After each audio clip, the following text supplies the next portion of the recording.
সম্মানিত দিনদার পরহেজগার মুসলিমবৃন্দ, আসসালামু আলাইকুম ওয়া রাহমাতুল্লাহি ওয়া বারাকাতুহু। আল্লাহ সুবহানাহু ওয়া তাআলার দরবারে শুকরিয়া জানাচ্ছি যে রব্বুল আলামিন পবিত্র মাহে রমাদানের আজকে দ্বিতীয় জুমাতে আপনাকে আমাকে দুনিয়ার সকল কর্ম থেকে আলাদা করে এনে সালাতুল জুমা আদায় করার উদ্দেশ্যে যথার সময় আল্লাহ তাআলার ঘরে আমাদেরকে বসার তৌফিক দিয়েছেন।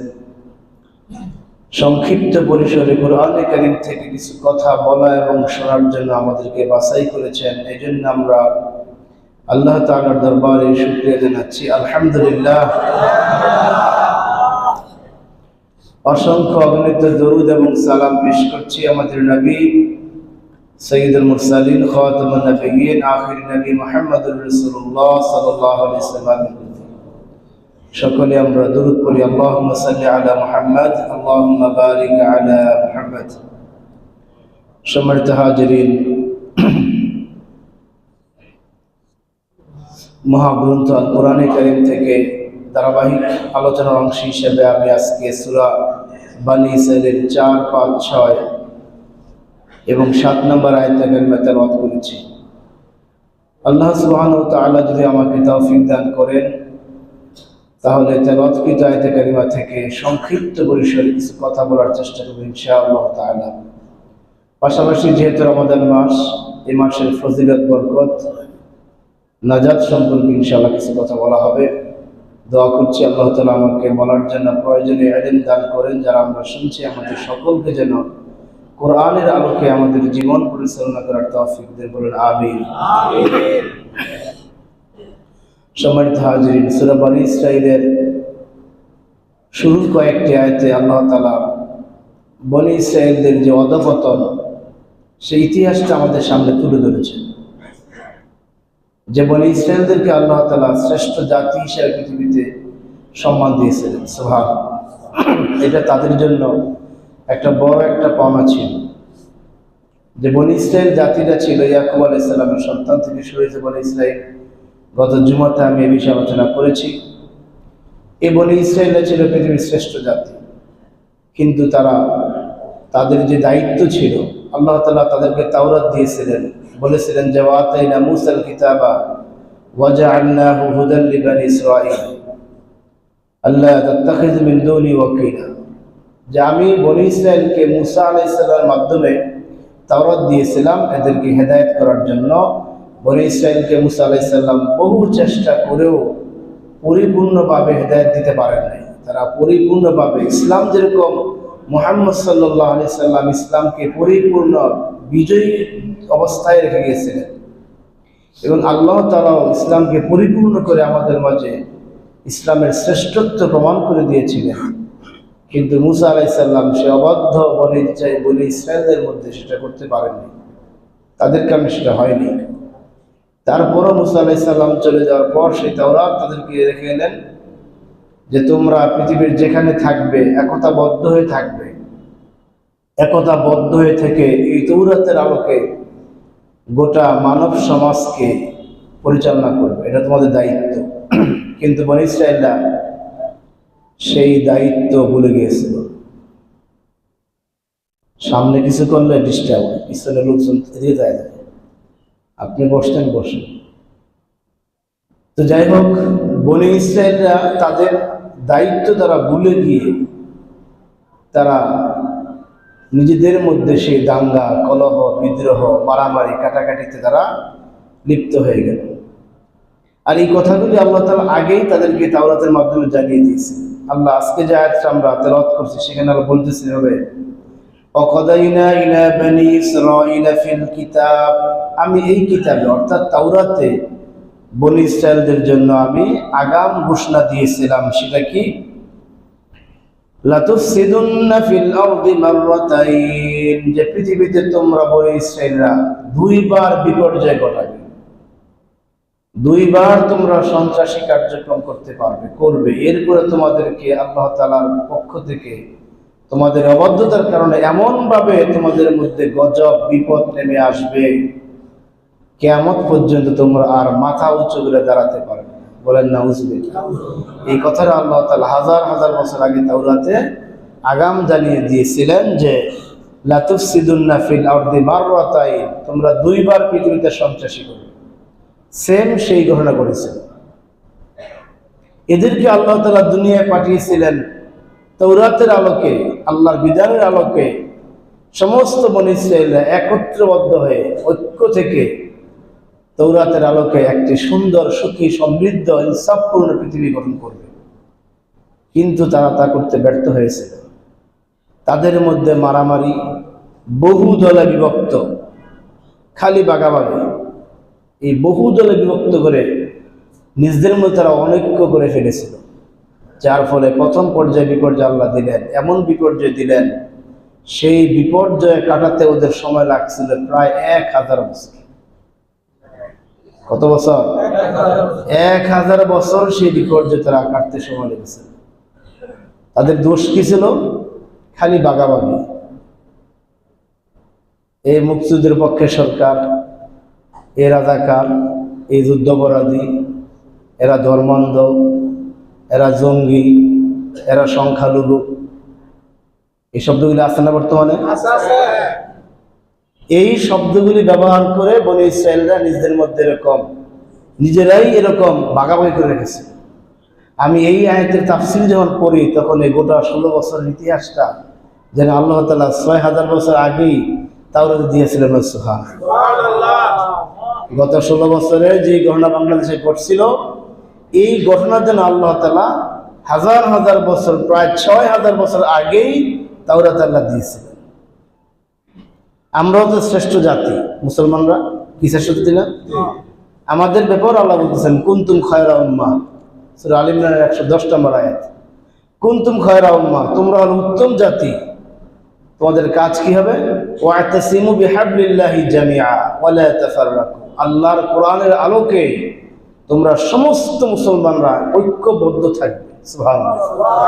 তোমাদের দায়িত্ব হলো এটা, আল্লাহর কোরআনের আলোকে তোমরা ঐক্যবদ্ধ থাকবে।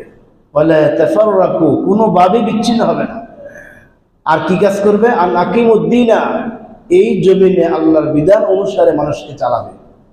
রাসূল যেরকম কোরআনের মাধ্যমে গোটা মুসলমানদেরকে এক এবং একটি দেহেতে পরিণত করেছিলেন, তোমরা এরকম এক দেহ হয়ে গোটা পৃথিবীতে আমার এই দ্বীনকে প্রতিষ্ঠা করবে। ওয়ালা তাতাফাররাকু, সেখানে কোনো প্রকার বিশৃঙ্খলা, সেখানে কোনো প্রকার অনৈতিকতা এবং কোনো প্রকার বাগাবাগি তোমরা করবে না। ওয়ালা তাকুনু কাল্লাযিনা তাফাররাকু, তোমরা ওই সমস্ত ব্যক্তিদের মতো হবে না যারা নিজেরা নিজেদের মধ্যে পৃথক সৃষ্টি করেছে।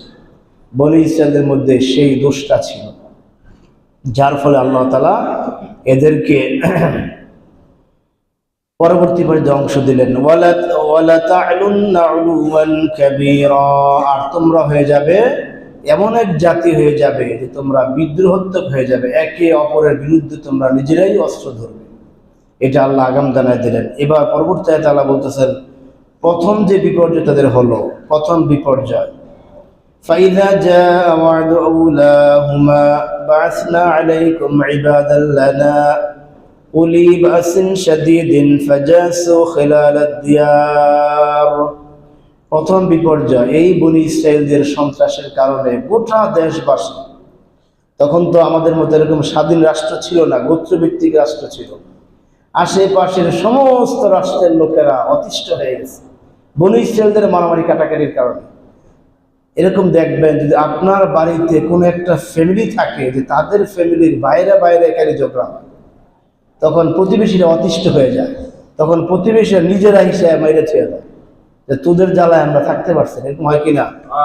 এরকম হয়। তো এই বনী ইসরাঈলদের কারণে এই আল্লাহ তাআলা তাদের আশেপাশের যে দেশগুলি ছিল, রাষ্ট্রগুলি ছিল, ওই সমস্ত মানুষের মাধ্যমে ওই সমস্ত মানুষগুলো এমন অবস্থা হয়ে গেছিল, ফাইযা জাআ ওয়া'দু উলাহুমা, যখন প্রথম আল্লাহ যে বললেন দুইবার তোমরা ধ্বংস হবে, এই প্রথম ধ্বংসের সময় যখন আসলো, বা'সনা আলাইকুম ইবাদাল লানা, এই প্রথম পর্যায়ে এমন কিছু লোক তাদের দিকে চলে আসলো, তাদের দিকে চলে এসে ফাজাসু খিলালাদ দিয়ার, তাদের যত বাড়িঘর আছে, গণভবন বলেন, সংসদ ভবন বলেন, তাদের বিভিন্ন এমপি মন্ত্রীদের বাড়ি বলেন, এরকম সব মহলে সাধারণ জনগণ ওই যে ওদের বিরুদ্ধে বিদ্রোহ যারা করেছিল তারা 5ই আগস্টের মধ্যে ঢুকে গেছে। বলেন সুবহানাল্লাহ, সবাই ঢুকে গেছে।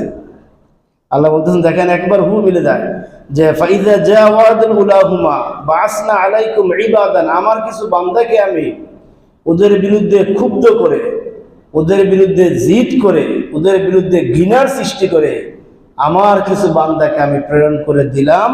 তারা কি করলেন? তারা বাসিন শাদীদিন, ঐক্যবদ্ধ হয়ে একবারে শক্ত অবস্থান নিয়ে তারা ফাজাসু খিলালাদ দিয়ার, প্রত্যেক বাড়ি বাড়িতে তারা ঢুকে পড়ে তাদের যত প্রসাদ ছিল, যত স্থাপনা ছিল সবগুলি তারা ভেঙ্গে চুরমার করে গোটা বনী ইসরায়েলকে একবারে নিঃশেষ করে দিল। বলেন সুবহানাল্লাহ। একেবারে এমনভাবে নিঃশেষ করে দিল যে তাদের কোনো অস্তিত্বই আর পৃথিবীতে মনে হয় নাই। এখন আর সাহস করে কেউ এই কথা বলতে পারে না যে আমি বনী ইসরায়েলের লোক। এমন অবস্থা আল্লাহ করে দিলেন, এখন আর সাহস নাই এই কথা বলা। আল্লাহ তাআলা বলতেছেন এই কাজগুলি তাদের ওয়াকানা ওয়া'দাম মাফউলা, এভাবেই আল্লাহ তাআলা তার ওয়াদাকে পরিপূর্ণ করেন, এভাবেই আল্লাহ তাআলা এই ওয়াদাকে পরিপূর্ণ করেন এই বনী ইসরায়েলের অবাধ্যতার কারণে। তারা আল্লাহর বিধানকে ভুলে গিয়েছে। এই সন্ত্রাসী কার্যক্রম পরিচালনার কারণে আল্লাহ তাআলা তাদেরকে এভাবেই ধ্বংস করে দিলেন। কোনো একটা বনী ইসরায়েল বিগত প্রায় অনেক বছর পর্যন্ত, কোন একটা 1000 বছর বলছিলাম, যেটা এই ঘটনা ছিল আপনার খ্রিস্টপূর্ব 2000, প্রায় 2400 বছর আগে, অর্থাৎ খ্রিস্টপূর্ব 24 বছর, এখন থেকে আরো 5000 বছর আগে ঘটনা এই বিপর্যয়টা। মুসা আলাইহিস সালাম চলে যাওয়ার পর এই বিপর্যয় যখন ঘটছিল সেটা ছিল খ্রিস্টপূর্ব 2400 বছর, অর্থাৎ ঈসা আলাইহিস সালামের আগে আরো 2400 বছর আগে এই ঘটনা ঘটেছিল। একেবারে গোটা বনী ইসরায়েলকে আল্লাহ তাআলা এমনভাবে নাস্তানাবুদ করলেন, এখন আর বনী ইসরায়েলের লোক আমি এটা বলার দুঃসাহস কারণে পারে নাই। কেন পারে নাই? তাদের অন্যায় কারণে, অত্যাচারের কারণে। এভাবে তারা একটা জাতিকে, এই জাতির মধ্যে এই বিভেদ দেওয়ার কারণে, সন্ত্রাসী কার্যকলাপ হওয়ার পরে এই অবস্থা তাদের হলো।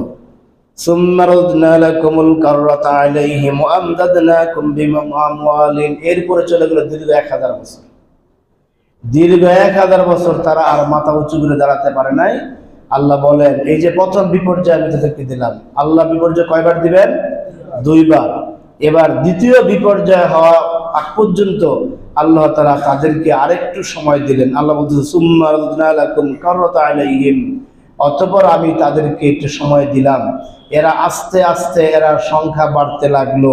ওয়ামদাদনা বিআমওয়ালিম, এবং তাদের মধ্যে আমি কিছু সম্পদশালী করলাম, তাদের মধ্যে কিছু সন্তান বাড়ায় দিলাম। ওয়াজআলনা আকসারা নাফিরা, অনেক সন্তান বাড়ায় দিলাম। অর্থাৎ আল্লাহ বনী ইসরায়েলদেরকে পৃথিবীতে আবার প্রতিষ্ঠিত করবেন, এজন্য বনী ইসরায়েলদেরকে আল্লাহ তাআলা অনেক সন্তান দান করলেন। সুবহানাল্লাহ। এক একজনের 10 জন, 20 জন, 30 জন, এবং সবগুলি সন্তান সুস্থ, কোনো প্রকার টিকার প্রয়োজন হয় নাই।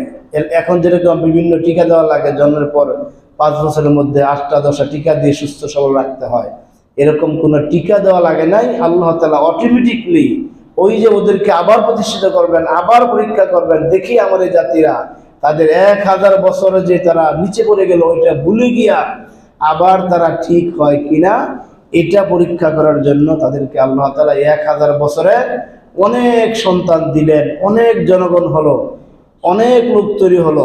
শেষ পর্যন্ত এরা অনেক লোক তৈরি হওয়ার পর তারা এবার মনে করলেন যে আমরা হয়তোবা এখন আমাদের ওই যে অঞ্চল থেকে আমরা বহিষ্কৃত হয়ে আসছি, যে ক্ষমতা থেকে আমরা অধঃপতন হয়ে আমরা আসছি, আমরা চেষ্টা করলে আমাদের সেই অঞ্চল বাইতুল মুকাদ্দাস আবার দখল করে সেখানে আমরা আমাদের বসতি স্থাপন করতে পারি। এই চিন্তা তাদের মধ্যে আস্তে আস্তে জাগ্রত হলো। এর মাঝখানে আল্লাহর কুদরতে কিছু লোক, আবার কিছু ভালো লোক তৈরি হলো। খারাপের মধ্যে কিছু ভালো থাকে কিনা? কিছু ভালো আছে, স্বীকার করতে হয়। আপনি সবাইকে খারাপ বলতে পারবেন না। কিছু বনী ইসরাইল ভালো ছিল, তারা আল্লাহর হুকুম মানত। পরবর্তী পর্যায়ে তারা বুঝতে পেরেছিল, তাদের মধ্যে এই অনুশোচনা এসেছিল যে আমরা অন্যায় করার কারণে আল্লাহ তাআলা আমাদেরকে ধ্বংস করলেন। এই অনুশোচনায় গিয়ে তারা তাওরাতের কিছু বিধান পালন করতে লাগলেন। এমনকি এদের জন্য একটা বড় বিধান ছিল, সাপ্তাহিক শনিবারের একটা বিধান ছিল। ওদের সাপ্তাহিক হলিডে ছিল শনিবার দিন, ছুটির দিন ছিল শনিবার দিন। ওই দিন তারা মাছ খেতে পারতো না, ওই দিন তারা মাছ ক্রয় করতে পারতো না, ওই দিন তারা মাছ বিক্রি করতে পারতো না, মাছ ধরতে পারতো না, মাছ পাক করা নিষেধ ছিল। এই কাজটা ছিল ওদের, এটা আরেকটা ঘটনা। তারা ওইটাও আস্তে আস্তে পালন করতে লাগলেন। পুরোপুরি তাদের মধ্যে একদল লোক তৈরি হয়ে গেল যারা চাচ্ছেন যে আমরা সংগ্রাম করে যুদ্ধ করে ওই যে আমালিকা সম্প্রদায় তৎকালীন সময় 1000 বছর পরের ঘটনা বলতেছি, যেটা খ্রিস্টপূর্ব 1400 কিংবা এই 1200 সনের ঘটনা খ্রিস্টপূর্বের। ওই সময় তখন নবী ছিলেন শামাইল আলাইহিসসালাম। কি নাম ছিল? শামাইল আলাইহিসসালাম। তার কাছে গিয়ে বনী ইসরাইলের একদল প্রতিনিধি বললেন যে হুজুর, আমরা দীর্ঘদিন যাবৎ 1000 বছর ধরে আমরা এভাবে আমরা অনিরাপত্তায় আছি, কোনো নির্দিষ্ট রাষ্ট্র আমাদের নাই, ভূখণ্ড আমাদের নাই।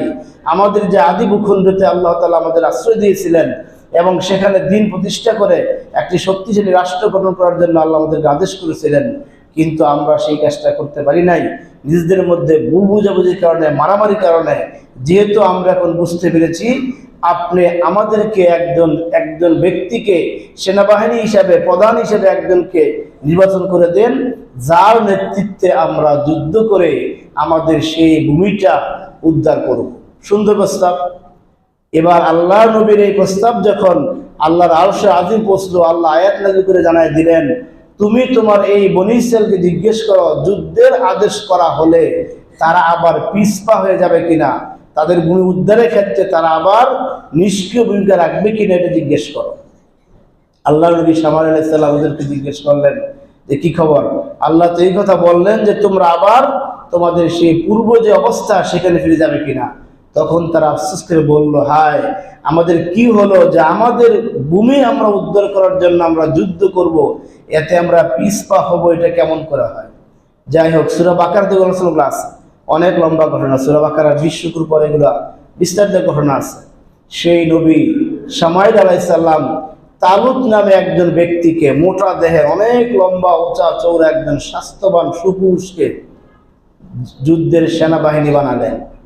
এবার যখন যুদ্ধের সেনাবাহিনী তালুতকে বানালেন, এবার বনী ইসরাইলের কাছে আর ভালো লাগতেছে না। ওদের চিন্তা ছিল যেহেতু আমরা যুদ্ধ করব, আমাদের মধ্য থেকে একজনকে সেনাপতি বানাতে। কিন্তু আল্লাহ তো জানেন ওদের মধ্য থেকে সেনাপতি বানালে তারা ওই জাতির কাছে বিক্রি হয়ে যাবে, ওই জাতির কাছে বিক্রি হয়ে তারা যুদ্ধ করবে না, ফিরে আসবে, এটা আল্লাহ ভালো করে জানেন। কিন্তু তালুত এমন একজন ব্যক্তি ছিলেন, আল্লাহওয়ালা ব্যক্তি ছিলেন এবং খুব শক্তিশালী ব্যক্তি ছিলেন, কিন্তু গরিব লোক ছিল। সে কি করতো, যে মহিষ, বেড়া এগুলো চড়াতো। ওই মহিষ, তার একটা মহিষ হারানো গিয়েছিল, ওইটা খুঁজতে খুঁজতে সে ওই নবীর বাড়িতে চলে আসছিলেন। সুবহানাল্লাহ। আল্লাহ নবী তাকে আগে চিনতেন না, শামুয়েল আলাইহিস সালাম তাকে চিনতেন না। ওই তালুতের একটা মহিষ হারানো গিয়েছিল, ওইটা খুঁজতে খুঁজতে সে তার বাড়ি চলে আসলেন। তখন তাকে দেখলেন, আল্লাহ নবী দেখলেন যে তার গায়ে বেশ শক্তি আছে, যুবক ছেলে, তাকে দিয়ে এই যুদ্ধের সেনাপ্রধানের দায়িত্বগিরি করানো যাবে। তখন তাকে দায়িত্ব দিলেন। এই দায়িত্ব দেওয়ার পর এরা যুদ্ধে যাবে। যাওয়ার সময় সামনে একটা নদী পড়লো। কি পড়লো? একটা নদী। খুব গরমের কাল ছিল। তখন আল্লাহ বললেন, এই সেনাবাহিনী বললেন যে সামনে যে একটা নদী আছে, ওই নদীটা হলো আমাদের জন্য পরীক্ষা। আমরা দীর্ঘদিন ধরে পানি পাচ্ছি না, পানি খাই না। ওই নদীতে গিয়ে তোমরা যদি পানি পান করো তাহলে তোমরা যুদ্ধ করতে পারবে না। তবে তোমাদের সাময়িক তৃষ্ণা মেটাবার জন্য এই 2 হাতের অঞ্জলি দিয়ে যেটুক পানি উঠবে একবার শুধু খেতে পারবে, এইটুকু রুখসত আল্লাহ দিলেন। শেষ পর্যন্ত সেখানে গেল। যাওয়ার পর পানি পাইয়া, ওই তাদের পূর্ব অভ্যাস, বনী ইসরাইলরা আসমান থেকে খাবার আসতো তাদের ঘরের সামনে। বলছিলাম গত জুমাতে, মান্না সালোয়া, আসমানি খাবার আসতো। একদিনে যেই পরিমাণ খাবার প্রয়োজন আল্লাহ তাআলা দিতেন। আগামীকাল আবার খাবার দিবেন, এটা আল্লাহর সিদ্ধান্ত, আল্লাহ দিবেন, এটা রুটিন ওয়ার্ক, কালকেই খাবার আসবে। কিন্তু কি করতেন, একদিনে যখন খাবার আসতো একবারে মানে সব খাবার তারা সংগ্রহ রেখে ফেলত। অর্থাৎ তাদের চিন্তা ছিল যদি কালকে খাবার না আসে, এই চিন্তা করে সকল খাবার রেখে দিত, যার ফলে আল্লাহ তাআলা খাবার বন্ধ করে দিলেন। ঠিক তাদের সে অভ্যাস। সামনে যখন নদী পাইলেন, ইচ্ছা মতন পানি খাইলেন, আর যার কাছে যত বান্ড আছে পানি সংগ্রহ করলেন। শেষ পর্যন্ত অনেক পানি খাওয়ার পর এই লোকগুলি যুদ্ধ করার জন্য যে শক্তি, সেই শক্তি বল সব হারিয়ে ফেলল, নিস্তেজ হয়ে গেল। অল্প কিছু সংখ্যক লোক, প্রায় 80 থেকে 90 হাজার লোকের মধ্যে 1 থেকে 2 হাজার লোক মাত্র এই হাতের পানি এক ডুব পানি খেয়েছে। বাকি সবগুলি ইচ্ছে মতো পানি খাইয়া, পানি সংগ্রহ করিয়া সবগুলি বাতিল হয়ে গেছে, তারা যেতে পারে নাই।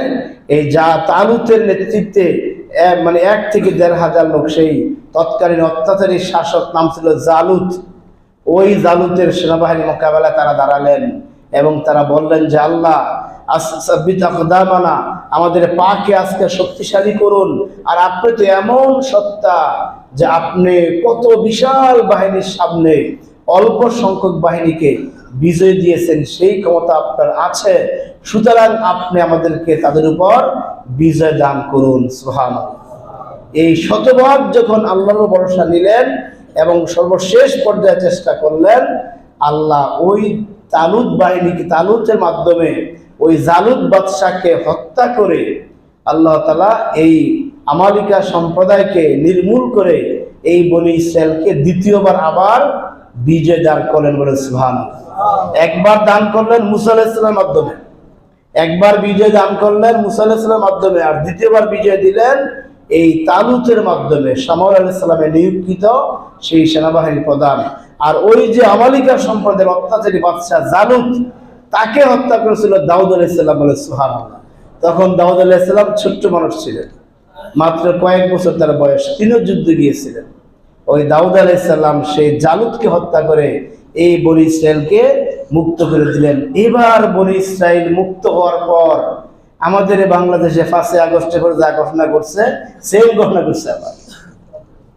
মানে এবার যখন মুক্ত হয়ে গেছে, হায় হায়, ওই যারা পানি খাইছে, যুদ্ধ করে নাই, যায় নাই, এরা সহ এলাকায় এসে এমন সন্ত্রাসী কার্যক্রম শুরু করলো, এমন ভাঙচুর শুরু করলো, এমন সাদাবাজি শুরু করলো, এমন বেপরোয়া অন্যায় করতে লাগলো। এই বিষয়টা আল্লাহ তাআলা পরে বলতেছেন, ইন আহসানতুম আহসানতুম, বনি ইসরাইলরা তোমরা যদি দ্বিতীয়বার বিজয় অর্জন করো ভালো হইতা। দেখেন কত মিলে যায় ঘটনা, মিলতেছে কিনা, বুঝতেছেন না ঘটনা? আল্লাহ বলছেন ইন আহসানতুম, দ্বিতীয়বার তোমাদেরকে বিজয় দিলাম, মাত্র 1-1.5 হাজার লোকের মাধ্যমে বিজয় অর্জন দিলাম। আমাদের 5 আগস্টের বিজয় কিন্তু এরকম হয়েছিল যে একাধারে 16-17 বছর আন্দোলন করে, কত হরতাল, কত আন্দোলন, কত কিছু করা হয়েছে, কিচ্ছু করা যায় নাই। সেই একটা ছোট্ট দাবি বৈষম্য বিরোধী, যে আমাদের চাকরিতে মুক্তিযুদ্ধের কোঠা হলো সেই 56%, এরপরে আরো কোঠা সব মিলেছিল আমাদের প্রায় 80% বেশি কোঠায় জায়গা, আমরা মেধারা চাকরিতে আমরা সুযোগ পাই না, আমাদেরকে একটু কোঠা কমাই দিয়ে সুযোগ দেয়। এইটুক ছিল দাবি, এর বেশি ছিল? এর বেশি ছিল না, এইটুক দাবির বেশি ছিল না। শেষ পর্যন্ত এই যা ঘটনা ঘটলো সব আপনারা জানেন। এরপর যখন বিজয় হলো, এটা আমাদের জন্য আল্লাহর বক্তব্য, যেটা আল্লাহ কোরআনে দিয়েছেন। এই ঘটনাগুলো আল্লাহ কেন দিয়েছেন? সেখান থেকে শিক্ষা গ্রহণ করার জন্য। নতুবা সেই 5-7 হাজার বছর আগের কাহিনী আমাদেরকে আল্লাহ তাআলা শোনাবার মধ্যে দরকার ছিল না।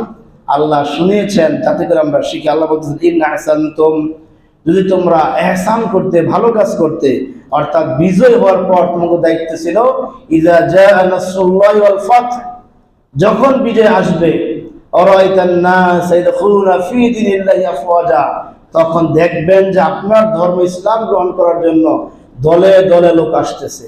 তখন আপনার কাজ কি? সন্ত্রাসী করা, বাড়িঘর ভাঙা, চাঁদাবাজি করা, লুট করা, কি এই কাজ না। ফাসাব্বিহ বিহামদি রাব্বিকা, তখন কাজ হলো আপনি আপনার রবের প্রশংসা করুন। সুবহানাল্লাহ।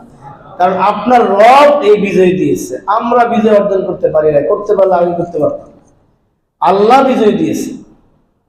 ফাসাব্বিহ বিহামদি রাব্বিকা, আপনার দায়িত্ব হলো আপনি আপনার রবের প্রশংসা করুন, তারিফ করুন।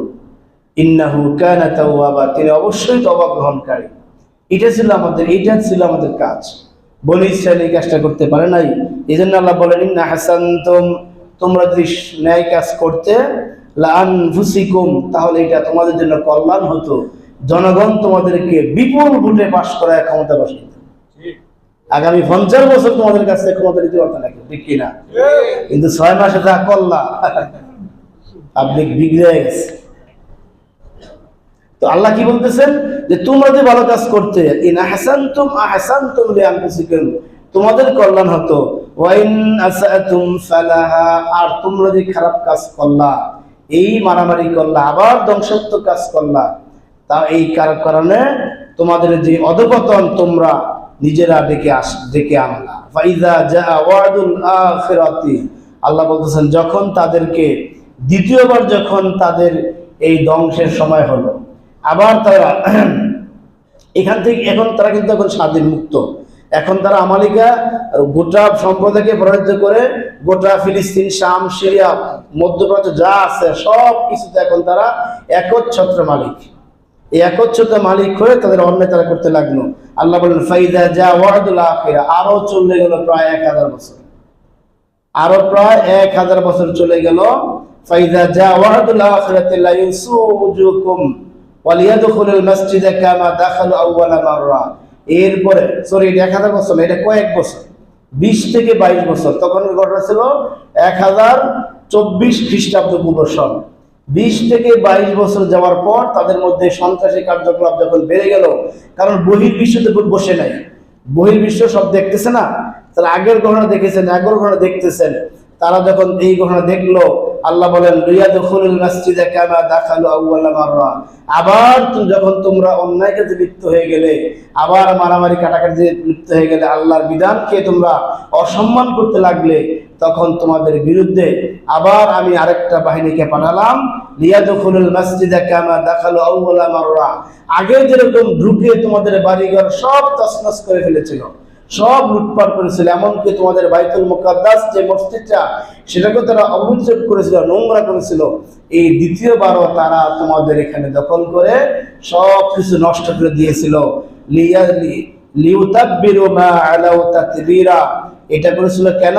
যে তোমরা যে অন্যায় কাজ করেছিলা, সেই অন্যায় কাজের বদৌলতে এই সমস্ত মানুষগুলি আবার তারা একত্রিত হয়ে সব তোমাদেরকে ধ্বংস করে দিয়েছে, অর্থাৎ দ্বিতীয় বিপর্যয়। সেখান থেকে তাদের যে বিপর্যয় হলো এখন পর্যন্ত, ঈসা আলাইহিস সালামের আগে 1000 বছর গেছে, ঈসা আলাইহিস সালামের পরে এখন যে 2024 বছর, 2025 বছর, ঈসা আলাইহিস সালামের আগে ছিল 1004 বছর, এরকম প্রায় 3004, 25, 26, 28 বছর পর্যন্ত এখন পর্যন্ত সেই বনে ইসরায়েলরা আর মাথা তারা দিয়ে দাঁড়াতে পারে না। এই যে ধ্বংস হলো দ্বিতীয়বার, আল্লাহ প্রথম বলেছেন যে তোমাদের কিতাবে আমি তোমাদেরকে 2 বার ধ্বংস করব, 2 বার উত্থান দিব, 2 বার ধ্বংস করব। তাদেরকে 2 বার উত্থান দিয়েছিলেন, একবার মুসা আলাইহিস সালামের মাধ্যমে, আরেকবার সেই শামুয়েল আলাইহিস সালামের নিয়োগকৃত সেই তালুত সেনাবাহিনীর মাধ্যমে। এই 2 বারের পর এদেরকে আর মাথা উঁচু করে দাঁড়াতে পারে না। ঈসা আলাইহিস সালাম বহু চেষ্টা করেছিলেন বনী ইসরায়েলদেরকে একত্রিত করে দেহি বাইতুল মুকাদ্দাসকে আমরা দখল করতে পারি কিনা। শেষ পর্যন্ত বনী ইসরায়েলের অল্প কিছু লোক ছাড়া, হাওয়ারিন যাদেরকে বলা হয়, তারা ছাড়া বাকি সবাই একত্রিত হয়ে আবার ঈসা আলাইহিস সালামকে হত্যা করতে আসলো। বলেন নাউজুবিল্লাহ। এখন পর্যন্ত তারা সে অধঃপতন নিয়ে আছে। এখন ইহুদিদের কোনো নিজস্ব রাষ্ট্র নাই, তারা যে ইসরায়েলে বসবাস করতেছে এটা আপনারা সকলেই জানেন। এটা হলো মুসলমানদের উপর একটা জবর দখল করে, মুসলমানদের ভূখণ্ড একটা সন্ত্রাসী কায়দায় দখল করে তারা এখন আছে। আজকে পশ্চিমা বিশ্ব, আমেরিকা সহ ওদেরকে যদি সাইট না দিত, এরা এই ইসরায়েলে একদিন টিকার মতো ক্ষমতা এদের নাই, আছে নাকি? নাই। 2 কারণে তারা টিকে আছে। একটা হলো গোটা বিশ্বের মুসলমানদের অনৈক্য, আর দ্বিতীয় হলো অমুসলিমদের সহযোগিতা। এই 2 কারণে তারা টিকে আছে। এরা এই ধ্বংসের কারণ হলো অদরিবাত আলাইহিমুজ জিল্লাতু ওয়াল মাসকানা, আল্লাহর পক্ষ থেকে এদের জন্য আসলে জিল্লাতি লানত, ওয়াবাউল গাদাবি মিনাল্লাহ, একের পর এক লানত ছিল। কারণ কি ছিল? যালিকা বিআন্নাহুম কানু ইয়াকফুরুনা বিআয়াতিল্লাহ, আল্লাহর আয়াতগুলোকে অস্বীকার করেছিল। ওয়া ইয়াকতুলুনা নাবিয়্যিনা বিগাইরিল হক, আল্লাহর নবীদেরকে, হাজার হাজার নবীদেরকে বনী ইসরাইলরা জবাই করে হত্যা করেছে। বলেন নাউজুবিল্লাহ। হাজার হাজার বনী ইসরাইলরা আল্লাহ নবীদেরকে হত্যা করেছে। যালিকা বিমা আসাউ ওয়া কানু ইয়াতাদুন, আর এরা ছিল সন্ত্রাসী এবং সীমালঙ্ঘনকারী। এই সন্ত্রাসী সীমালঙ্ঘনকারী হিসেবে এই বনী ইসরাইলদেরকে আল্লাহ তাআলা চিরতরে ধ্বংস করে দিয়েছেন। কিয়ামত পর্যন্ত তারা এরকম ভাবে থাকবে। সম্মানিত হাজিরিন, কোরআনের এই ঘটনা এই বনী ইসরায়েলদের সাথে ঘটে যাওয়া এই ঘটনাগুলি আমাদেরকে এটাই শিক্ষা দেয়, আমরাও যদি আমাদের শ্রেষ্ঠত্বকে ধরে রাখতে না পারি, কোরআনের আলোকে আমরা আমাদের সমাজ রাষ্ট্র জীবনকে আমরা চালাতে না পারি, আমাদের জীবনে এরকম ধ্বংস আসবে, আমরাও আবার সেই ধ্বংস হয়ে একবার ইতিহাস থেকে মুছে দিতে পারি। এই জন্য আসুন বনী ইসরায়েলদের মতো না হয়ে, মারামারি কাটাকাটি না করে, ধ্বংসাত্মক কাজে আমরা নিজেদেরকে সামিল না করে, আসুন আমরা ইসলামের পক্ষে, কোরআনের পক্ষে আমরা আমাদের জীবনকে পরিচালনা করার চেষ্টা করি। আল্লাহ তাআলা আমাদেরকে তৌফিক দান করেন, আমিন। সম্মানিত হাজিরিন, মাহে রমজান মাস চলছে। আজকে হলো রমজান মাসের দ্বিতীয় জুমা। দ্বিতীয় অংশে আল্লাহ তাআলা বান্দাদেরকে নাজাত দিয়ে থাকেন, বলে সুবহানাল্লাহ। প্রথম দশকে আল্লাহ তাআলা বান্দাকে সাধারণ ক্ষমা ঘোষণা করেন। সাধারণ ক্ষমা ঘোষণার আওতায় আল্লাহর কাছে ক্ষমা চাইলেই আল্লাহ ক্ষমা করে দেন, বলে সুবহানাল্লাহ। বিভিন্ন অফার, বিভিন্ন কোম্পানি অফার দেয়, দেয় কিনা, মূল্য হ্রাস করে অফার দেয়। আল্লাহ তাআলা আমাদের জন্য এই মাসটা অফারের মাস দিয়েছেন। আল্লাহ তাআলা সারা বছর রহমত দেন, সারা বছর ক্ষমা করেন, কিন্তু এই মাস স্পেশাল ক্ষমা করেন, যে এই মাসে ক্ষমা চাওয়ার জন্য তোমাকে এত শর্তের দরকার নাই। যে উযু করে আসো, এবারে এই নামাজ 2 রাকাত নামাজ পড়ো, ভোর রাত্রে উঠো, আজানিকদের মাঝখানে চাও, অথবা ফরজ নামাজ পড়ে চাও, অথবা রাত্রে সবাই যখন ঘুমিয়ে যায় তখন তুমি চাও, নিরিবিলি চাও, এত শর্ত আল্লাহ এই মাসে দেন না। সুবহানাল্লাহ। এটা হলো বিশেষ একটা সুযোগ দিলেন, বান্দা তুমি যে কোনো হালাতে রোজা রেখেছো, সকাল থেকে সন্ধ্যা পর্যন্ত তুমি রোজা রেখেছো, আমার ভয়ে তুমি সারাদিন পানাহার পরিত্যাগ করেছো, অন্যায় অশ্লীল কাজ পরিত্যাগ করেছো, এখন তুমি দোকানে কাজ করতেছো, আস্তাগফিরুল্লাহ বলো, রাস্তা হাঁটতেছো, আস্তাগফিরুল্লাহ বলো, চুপচাপ বসে আছো, মাসরুম দোয়াগুলি করে আমার কাছে ক্ষমা চাও, আমি তোকে ক্ষমা করে দেবো, বলেন সুবহানাল্লাহ। অর্থাৎ এটা হলো একটা ক্ষমার বিশেষ মৌসুম চলতেছে। সম্মানিত হাজিরিন, এই রমাদান মাস আল্লাহ তাআলা আমাদেরকে দিয়েছেন আল্লাহর ভয় ভিতরে পয়দা করার জন্য, তাকওয়া অর্জন করার জন্য। রমাদানের মূল উদ্দেশ্য হলো তাকওয়া। আমি গত জুমাতে একটু বলেছিলাম, প্রত্যেকটা আমলের একটা উদ্দেশ্য আছে। নামাজের উদ্দেশ্য হলো আমাদেরকে অন্যায় অশ্লীল কাজ থেকে দূরে থাকা। ইন্নাস সালাতা তানহা আনিল ফাহশাই ওয়াল মুনকার। আল্লাহ বলতেছেন যত অন্যায় অশ্লীল কাজ আছে, একজন বান্দা যখন নামাজি হবে, প্রকৃতপক্ষে সে মুসল্লি হবে, তখন সমস্ত অন্যায় কাজ থেকে সে দূরে থাকবে। এরকম সমস্ত কাজের একটা উদ্দেশ্য আছে। আল্লাহ তাআলা এই সিয়াম সাধনার উদ্দেশ্য করলেন, সিয়াম সাধনার মাধ্যমে আল্লাহর ভয় পয়দা হবে। এই আল্লাহর ভয় পয়দা আমাদের হওয়ার জন্যই রোজা দিয়েছেন। আল্লাহর ভয় পয়দা না হলে আমরা আল্লাহর কাছে নাজাত পাবো না। জান্নাত রেখেছেন আল্লাহ তাআলা কাদের জন্য? উইদ্দাত লিল মুত্তাকিন। আল্লাহকে ভয় করে যারা জীবনযাপন করবে তাদের জন্য হলো জান্নাত। সম্মানিত হাজিরিন, আমরা জান্নাতে যেতে হলে আল্লাহকে ভয় করেই আমাদের জীবন অতিবাহিত করতে হবে। এই রমজান মাসের সাথে সম্পৃক্ত হলো যাকাত, এই রমজানের সাথে সম্পৃক্ত হলো কোরআন, এই রমাদানের সাথে সম্পৃক্ত লাইলাতুল কদর, এই রমাদানের সাথে সম্পর্ক ঈদুল ফিতর, এই রমজানের সাথে সম্পর্ক হলো ইতিকাফ। এই কয়েকটা আমল এই মাসের সাথে সম্পৃক্ত। যদিও যাকাতরা হিসাব হলো বছর যখন যার শেষ হয় তখন দিবে, কিন্তু আমরা অধিক সওয়াবের আশায় আমরা হিসাবটা রমজান মাস থেকে আমরা শুরু করি। এটা খারাপ কোনো দিক না, এটাকে ছোট করে দেখার কোনো বিষয় না। আমরা এই জন্য আমরা এই 4-5টা বিষয়কে এই মাসে আমরা যোগ করি। তো তাকওয়ার বিষয়টা আমি গত জুমাতে বলেছি। আজকে একটু বলবো যে কোরআনের সাথে সম্পৃক্ত হওয়ার কারণে এই রমজান মাসের গুরুত্বটা আল্লাহ নিকট অনেক বেড়ে গেছে, বলে সুবহানাল্লাহ। এই কোরআন যদি আল্লাহ তাআলা রমজান মাসে নাজিল না করে মুহররম মাসে নাজিল করতেন, তাহলে মুহররমের মর্যাদা বেড়ে যেত। লাইলাতুল কদরে আল্লাহ তাআলা অনেক মর্যাদা দিয়েছেন।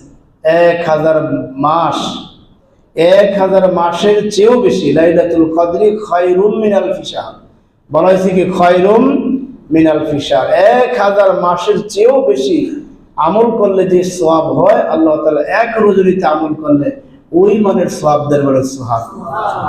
কেন দেন? ওই রাতে আল্লাহ তাআলা কোরআন নাজিল করেছেন। তাহলে দামটা কার বেশি, রাতের না কোরআনের? কোরআনের। কোরআন যদি আল্লাহ তাআলা লাইলাতুল কদরে না দিয়ে অন্য রাতে দিতেন, তাহলে ওই রাতের মর্যাদা বাড়ত। এখন যেই কোরআন আল্লাহ দিলেন ওই রাতে, এই কোরআনের কারণে একটা রাতের মর্যাদা এত বেড়ে গেল, কোরআনের কারণে মাসটার মর্যাদা বেড়ে গেল। ওই কোরআনের দাম কতটুকু একটু চিন্তা করার দরকার আমাদের, তাই কিনা?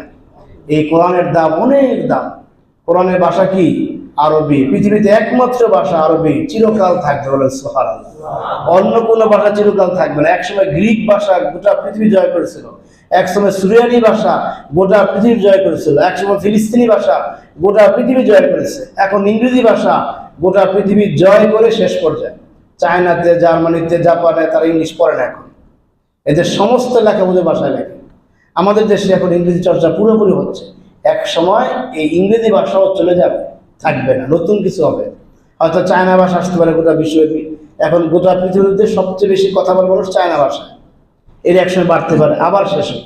কিন্তু আরবি কোরআনের ভাষা আদম আলাইহিস সালাম থেকে শুরু হয়েছে মুহাম্মদ সাল্লাল্লাহু আলাইহি ওয়াসাল্লাম পর্যন্ত, এখন পর্যন্ত, কিয়ামত পর্যন্ত, কবর পর্যন্ত, হাসর পর্যন্ত থাকবে। আল্লাহ সুবহানাল্লাহ। এর দাম কেন? এইটা কোরআনের ভাষা। কিসের ভাষা? এই ভাষা আল্লাহ কোরআন লিখেছেন, এই জন্য এর দাম বেশি। তার মানে কোরআনের সাথে যে লেগে যাবে তার দাম বেড়ে যায়। একটা কম দামি কাপড়ের দামও আমরা 1000 টাকার দামের চাইতে বেশি মূল্যায়ন করি যদি কোরআনের গিলাফ হয়। ঠিক? একটা ছোট্ট কাঠের টুকরা, অনেক দামি দামি কাঠের খাট আপনার বাড়িতে ইউজ করেন, ওই খাটের মধ্যে আপনার পা লাগলে আপনি সালাম করেন না। কিন্তু একবার আমাদের দেশে সবচেয়ে কম দামি কাঠ দিয়ে তৈরি হয় রেল, ঠিক কিনা? এখন তো প্লাস্টিকের হয়, যে সবচেয়ে কম দামি কাঠ দিয়ে তৈরি হয় রেল, ওই রেলে কোরআন থাকে। ওই রেলের মধ্যে আমাদের পা লাগলে আমরা নিয়ে চুমো খাই। সুবহানাল্লাহ। কেন খাই? এর সম্পর্ক কোরআনের সাথে। সম্মানিত হাজিরিন, এই কোরআনের সাথে যদি আপনার সম্পর্ক হয়, আপনার দাম আল্লাহ বাড়িয়ে দিবেন। সুবহানাল্লাহ। আপনি জানেন কিয়ামতের দিন কোরআন এবং রোজা, এই দুই প্রকার শক্তি আপনার পক্ষে আল্লাহর তাআলার দরবারে সুপারিশ করে। সুবহানাল্লাহ। সুপারিশ করবে যে আল্লাহ, এই ব্যক্তি আমার সাথে চলাফেরা ছিল, আমার কোরআনের বিধান অনুসারে তার জীবন ছিল, আমার কোরআনকে সে মহব্বত করেছে, আমার কোরআনকে সমাজের রাস্তায় প্রতিষ্ঠা করার জন্য সে জীবন দিয়ে এসেছে, সুতরাং আজকে আমি তার পক্ষে সুপারিশ করছি, তুমি তাকে জান্নাতের ফয়সালা করো। আল্লাহ রাসূল বলেন, ফাইজাফান, এই সুপারিশ গ্রহণ করা হবে। সুবহানাল্লাহ। এখন কোরআন কার সুপারিশ করবে? যার সাথে কোরআনের সম্পর্ক বেশি তার সুপারিশ করবে, ঠিক কিনা? আজকে আপনি রাস্তায় হাঁটতেছেন, আপনাকে যদি কেউ প্রথম আঘাত করে, আপনার সাথে স্ত্রী আছে, ছেলেরা আছে, প্রথম আপনার এই পক্ষে আপনার স্ত্রী ছেলেরা দাঁড়াবে, ঠিক না? আপনাকে কেউ আঘাত করলে প্রথম কে দাঁড়াবে? আপনার স্ত্রী, আপনার সন্তানরা। তারা জীবন দিয়ে হলো আপনাকে রক্ষার চেষ্টা করবে। তারা চিন্তা করবে না যে সন্ত্রাসী হামলাটা তাদের গায়ে পড়বে, তাদের চিন্তা হলো আমার আব্বাকে রক্ষা করি, আমার স্বামীকে রক্ষা করি। কেন করবে? যে তারা তার সবচেয়ে আপনজন, ঠিক কিনা? আপনার সাথে আপনার সন্তান, স্ত্রী কেউ নাই, আপনি রাস্তায় বলে আছেন, শত শত লোক যাচ্ছে, কেউ আপনাকে ধরে না। হঠাৎ করে দেখলো যে আপনার স্বাস্থ্য ভাই, দেখলো বা আপনার মামা, কিরে বাগিনে বলেছে, দৌড়ে গেলেন, সে কেনে গেল, তার সাথে আপনার সম্পর্ক আছে নাকি? আরো তো বহু লোক চলে গেছে, কেউ যায় নাই, তারা যাবেও না, তার সাথে আপনার সম্পর্ক নাই, বরং তারা কি করবে? তারা এইটাকে ধরলে রিস্ক মনে করতে পারে যে না জানি আমার উপর আবার কোনো হামলা আসে, দাঁড়িয়ে মারছে। কিন্তু আপনার আত্মীয়রা দৌড়ে যাবে, জীবনে রিস্ক নিয়ে আপনাকে ধরবে। কেন ধরবে? তাদের সাথে আপনার সম্পর্ক আছে। সম্মানিত হাজিরিন, এই কোরআনের সাথে তাদের সম্পর্ক আছে। কোরআনের সম্পর্ক 5টা। সহিহ তেলাওয়াত করা। কি করা? সহিহ তেলাওয়াত করা। 2 নাম্বার, তেলাওয়াতকৃত আয়াতের অর্থ বুঝা এবং জানা। 3 নাম্বার, সে অনুযায়ী নিজের ব্যক্তি, সমাজ, পরিবারকে চালানো। 4 নাম্বার, কোরআন দিয়ে আল্লাহ রাসূল সাল্লাল্লাহু আলাইহি ওয়াসাল্লাম একটা ইসলামী রাষ্ট্র চালিয়েছেন। ইসলামী রাষ্ট্র চালাবার জন্য কোরআন ভিত্তিক সমাজ নির্মাণের জন্য চেষ্টা করা, এটা 4 নম্বর হক। 5 নম্বর হক হলো এই চেষ্টা করতে গিয়ে যদি বাতিলের আঘাতে নিজের তাজা রক্ত বিলাতে হয়, সেই রক্ত বিলি দিতে প্রস্তুত থাকা, শহীদ হওয়ার জন্য প্রস্তুত থাকা। বলে সুবহানাল্লাহ। এই 5টা হক যদি কোনো একটা আপনার মধ্যে না থাকে, খোদার কসম আপনাকে কিয়ামত দিন কোরআন সুপারিশ করবে না। কথা বুঝে আসছে? বুঝেন নাই মনে কথা? এই 5টার যে কোনো একটা সম্পর্ক আপনাকে লাগবেই। হয়তো আপনি কোরআনকে সুন্দর করে তেলাওয়াত করতে হবে, হয়তো আপনাকে কোরআনকে অর্থসহ বুঝতে হবে, হয়তো আপনাকে কোরআনের আলোকে আপনার জীবনকে পরিচালনা করার জন্য সর্বোচ্চ চেষ্টা করতে হবে, হয়তো আপনার কোরআনকে প্রতিষ্ঠা করার জন্য জিহাদ ফি সাবিলিল্লাহ কাজে অংশগ্রহণ করতে হবে, হয়তো বা আপনি প্রয়োজনে কোরআনের জন্য জীবন দেওয়া লাগবে। এই 5টা কাজ সাহাবায়ে আজমাইন করেছেন, বলেন আলহামদুলিল্লাহ। 5টা কাজ তারা করেছেন, যার ফলে আল্লাহ তাআলা রাদিয়াল্লাহু আনহুম ওয়া রাদু আনহু তাদের ব্যাপারে বলেছেন আল্লাহ তাদের উপর সন্তুষ্ট এবং তারাও আল্লাহর উপর সন্তুষ্ট ছিলেন। বলেন সুবহানাল্লাহ। এমনিতে আল্লাহ সন্তুষ্ট হন নাই। ওদেরকে যে আগাম জান্নাতের খবর দিয়েছেন এমনিতে আল্লাহ খবর দেন নাই। ওদের রাষ্ট্রটাকে যে মদিনাকে রাসূল সাল্লাল্লাহু আলাইহি ওয়াসাল্লাম বলেছেন খায়রুল কারনি কুরুনি, যে আমার যুগটা হলো খায়রুল কুরুনি কারনি, আমার যুগটা উত্তম যুগ, এটা এমনিতে বলেন নাই, এই কোরআনের কারণে বলেছেন। এই জন্য আসুন আমরা কোরআনকে শুদ্ধ করে তেলাওয়াত করতে আমরা শিখব, কোরআনকে আমরা অর্থ সহ বুঝবো, বুঝার চেষ্টা করব, কোরআনের আলোকে আমাদের ব্যক্তি সমাজকে পরিচালনা করার চেষ্টা করব, কোরআনের সমাজ বিনিময়ের জন্য আমরা আমাদের ভূখণ্ডের চেষ্টা করব। পারবো ইনশাআল্লাহ। এরপরে পরবর্তী কাজ হলো উহুদের ময়দানে, বদরের ময়দানে, খন্দকের ময়দানে যখন যুদ্ধের প্রয়োজন হয়েছে, কাফের মুশরিকরা যদি মুসলমানদের বিপক্ষে অবস্থান না নিতেন তাহলে যুদ্ধের প্রয়োজন হতো না। আল্লাহ রাসূল সাল্লাল্লাহু আলাইহি ওয়াসাল্লাম যুদ্ধ করে সেখানে অসংখ্য সাহাবীরা জীবন দিয়েছেন। তবে এই কথা সত্য, আপনার এই বাংলাদেশেও, এই 90% মুসলমানের দেশেও আপনি যখন কোরআনের পক্ষে কথা বলবেন, কোরআনের রাষ্ট্র প্রতিষ্ঠার চেষ্টা করবেন, আপনার বিরুদ্ধে একদল দাঁড়িয়ে যাবে, যাবে কিনা? একদল দাঁড়িয়ে যাবে। সুতরাং এই 5টা হক যদি আমরা আদায় না করতে পারি, কোরআনের কাছ থেকে কিয়ামতের দিন সুপারিশ পাওয়ার কোনো আশা আমরা করতে পারবো না। এই কোরআনের সাথে সম্পর্ক এই রোজার অত্যন্ত গভীর। এই রোজার সাথে সম্পর্ক হলো জাকাতের সম্পর্ক। আল্লাহ তাআলা সূরা তাওবাতে আল্লাহ তাআলা বিষয়টা স্পষ্ট করেছেন। দেখেন সূরা তাওবার 34-35 নং আয়াতে আল্লাহ বলেছেন, ইয়াওমা ইউহমা আলাইহা ফি নারি জাহান্নামা ফাতুকওয়া বিহা জিবাহুহুম ওয়া জুনুবুহুম ওয়া যুহুরুহুম হাযা মা কানাসতুম লিআনফুসিকুম ফাযুকু মা কুনতুম তানকিজুন। সূরা এই তাওবার 35 নং আয়াতে আল্লাহ বলতেছেন, যে সমস্ত মানুষরা তোমরা যাকাত দাও না, সম্পদগুলোকে খালি জমা করতেছ, ওয়াইলুল লিকুল্লি হুমাযাতিল লুমাযাহ আল্লাযী জামাআ মালা ওয়া আদ্দাদা, যেই 3 প্রকার লোক ধ্বংস হবে কিয়ামতের দিন, যাদের ব্যাপারে যাদের সাথে আল্লাহ কথা বলবেন না, পবিত্র করবেন না, জাহান্নামে দিবেন, ওয়াইল নামক জাহান্নাম, অর্থাৎ জাহান্নামের একেবারে নিচে এমন কিছু কক্ষ থাকবে, যেই কক্ষর তালা নাই, কোনো চাবি নাই, দরজা নাই, আপনাকে অর্থাৎ ওই ব্যক্তিকে, ওই লানতপ্রাপ্ত ব্যক্তিকে সেখানে বদ্ধ করে ফি আমাদি মুমাদ্দাদা, সে পিলারের সাথে বেঁধে রাখবে। বলেন নাউজুবিল্লাহ।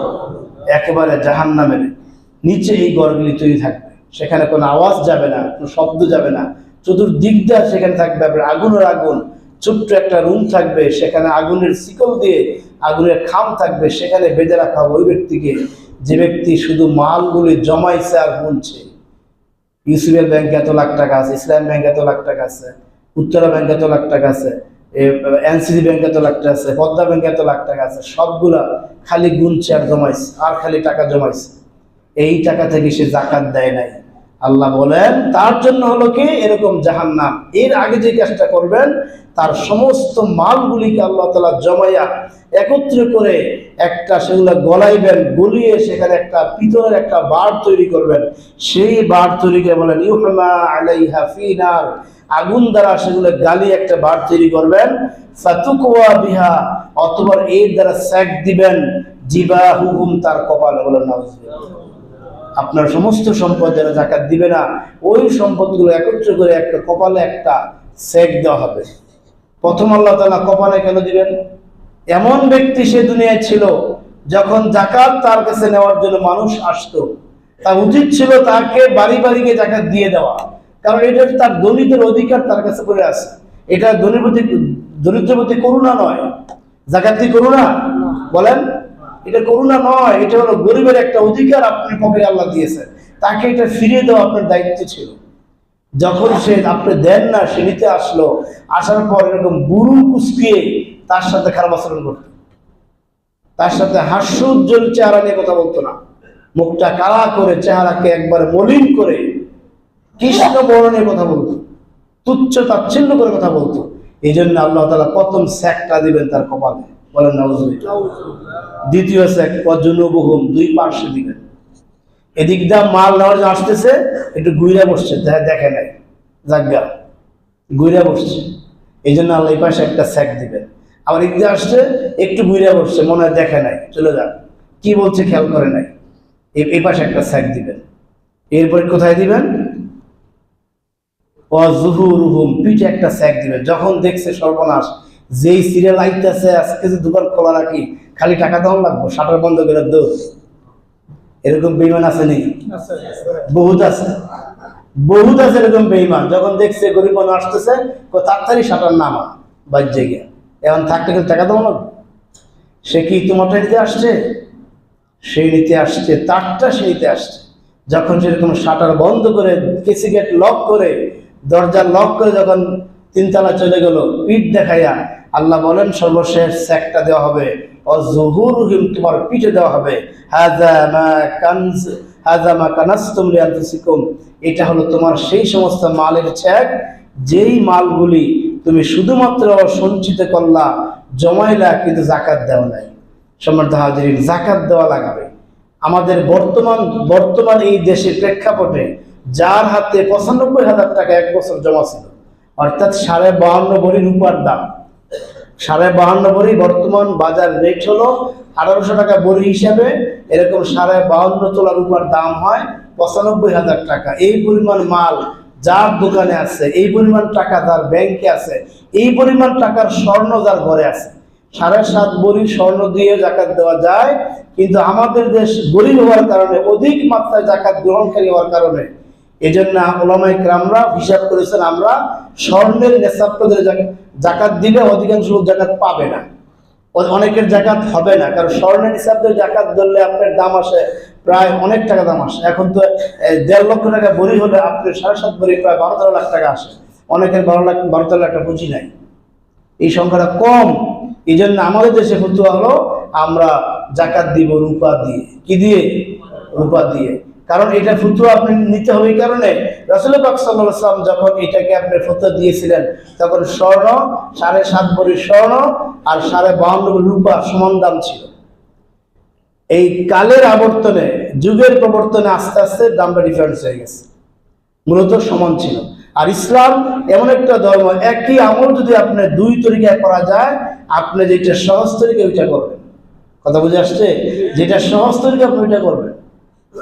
এই জন্য আমাদের দেশে হতে হলো আমরা কোনো প্রকার বিতর্কে না গিয়ে, যার দোকানে ৯৫,০০০ টাকার মাল গত বছর ক্যাশে ছিল, এবছর আছে, বাড়ছে। গতবার আপনার দোকানে ৩ লাখ টাকার মাল ছিল, এবার আপনার ক্যাশ টানতে হবে, আপনাকে হিসাব করতে হবে আগেই। কেন? হিসাব করে যাকাত দেওয়া, এটা মুমিনের গুণ। কার গুণ? মুমিনের গুণ। কদ আফলাহাল মুমিনুন আল্লাযীনা হুম ফী সালাতিহিম খাশিউন ওয়াল্লাযীনা হুম আনিল লাগwi মুরিদুন ওয়াল্লাযীনা হুম লিয-যাকাতি ফাঈলুন। যেই মুমিনদের ব্যাপারে আল্লাহ পরবর্তী বলেছেন, উলাইকা হুম ইয়ারিসুল ফিরদাউস, যে জান্নাতের ফেরদাউসের ওয়ারিস যারা হবে, জান্নাতুল ফেরদাউসের ওয়ারিস যারা হবে, তাদের গুণ হলো লিয-যাকাতি ফাঈলুন, যাকাত দানের ক্ষেত্রে তৎপর। এই তৎপর হলো এই হিসাব করে সে যাকাত দেবে, মন যা চায় সে তা দিবে না।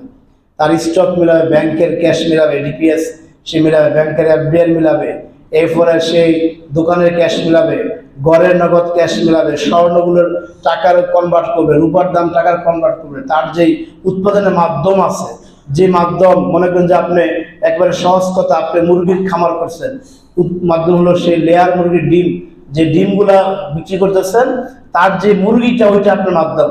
আপনার ফার্মে কত হাজার মুরগি, তার মূল্যগত হিসাব করবেন। আপনার ফ্যাক্টরিতে কতগুলো মেশিন আছে, যে মেশিন দিয়ে আপনি প্রোডাকশন করে আপনার সংসার চলতেছেন, ওই মেশিন হিসাবে, প্রোডাকশন হিসাব নয়, হিসাব কি হবে? মেশিনের হিসাব হবে। এই সব কিছু হিসাব করে আপনি দেখবেন যে আপনার সব মিলে আপনার টাকা আসছে ১ কোটি টাকার মাল আপনার আছে। গতবারও ছিল এই পরিমাণ মাল, এবার ১ কোটি হয়েছে। গতবার ছিল ৮০ লাখ, এবার ১ কোটি, ২০ লাখ বাড়ছে। আপনি বছরে কখন ঢুকছে আপনার হিসাব নাই, এত হিসাব করার সুযোগ নাই। সুতরাং যেহেতু আপনি একজন মুমিন ব্যক্তি, আপনি ১ কোটি ২০ লাখ টাকার যাকাত যা আসে আপনি দিয়ে দিবেন। যে ১ কোটি টাকা হয়, যাকাত হবে ২.৫ লক্ষ টাকা। লিয-যাকাতি ফাঈলুন, যাকাত দানে তৎপর ব্যক্তি হিসাব করে এই ২.৫ লক্ষ টাকা আলাদা সে রেখে দিবে। রাখার পর সূরা তওবার ৬০ নম্বর আয়াতে আল্লাহ যে খাতগুলো বলছেন, ওই খাতে সে দিবে। ইন্নামা সাদাকাতুল লিল ফুকারা, ১ নম্বর ফকিররা যাকাত পাবে। কারা পাবে? ফকিররা যাকাত পাবে, মিসকিনরা পাবে। আমিলিনা আলাইহা, এবং যারা এই যাকাত ফান্ডে কাজ করেন তারা পাবেন। ওয়াল মুআল্লাফাতি কুলুবুহুম ফির রিকাই, এবং যাদের অন্তর জয় করলে তারা মুমিন হবে অথবা অমুসলিম, এদেরকে যাকাত দিবেন। ফির রিকাব, যে ব্যক্তি দাস অবস্থায় আছে, কিছু টাকা নিয়ে সে মুক্ত হতে পারে, বিনা কারণে জেলখানায় সে আছে, এখন টাকার জন্য সে মুক্তি পাইছে না, সে হত্যা করে কিচ্ছু করে নাই, হয়তো কোনো কপাল খারাপ পুলিশ তাকে ধরে জেলখানায় বয়ে দিচ্ছে অজ্ঞাত আসামি। এরকম এরকম ভাগ্যের গেরাকল অনেকে পড়ে, কিন্তু রাস্তায় ভালো মনে হাঁটতেছে, কিচ্ছু করে নাই, পুলিশকে আসামি দেখাইতে হবে, ধরে নিয়ে বলেছে, এখন বেচারা তো অসহায়, অজ্ঞাত আসামি। এখন এই ব্যক্তি গরিব মানুষ, সে সেখান থেকে মুক্ত হওয়ার জন্য তার লাখ লাখ টাকা দরকার, পারতেছে না, এরকম বন্দীরা আপনার জাকাত নিতে পারবে।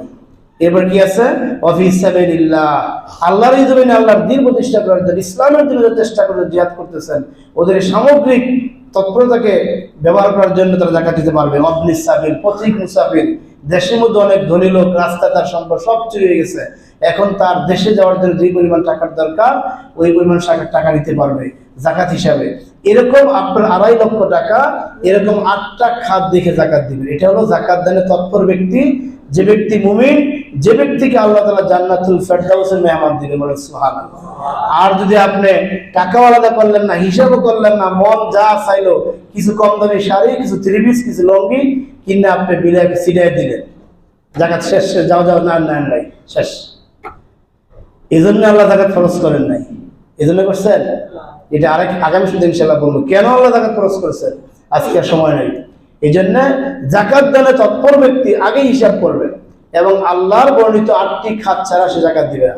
ওই মসজিদের কালেকশন হইতেছে, সাত দিবে কালেকশন, এরপরে এই কি হয় আপনার ওই যে এই তারাবির টাকা তুলতেছে, অন্য একটা কাজে একজন আসলো, আপনি ওই 2.5 লাখ টাকা দিয়ে দিলেন, জাকাত হবে না। এই 8টা খাত লাগবে, এই 8টা খাত দেখে থেকে আমাদেরকে জাকাত দিতে হবে। আল্লাহ তাআলা আমাদের সকলকে জাকাত দানে আরো বেশি তৎপর হওয়ার তৌফিক দিন, আমিন। সম্মানিত হাজিরিন,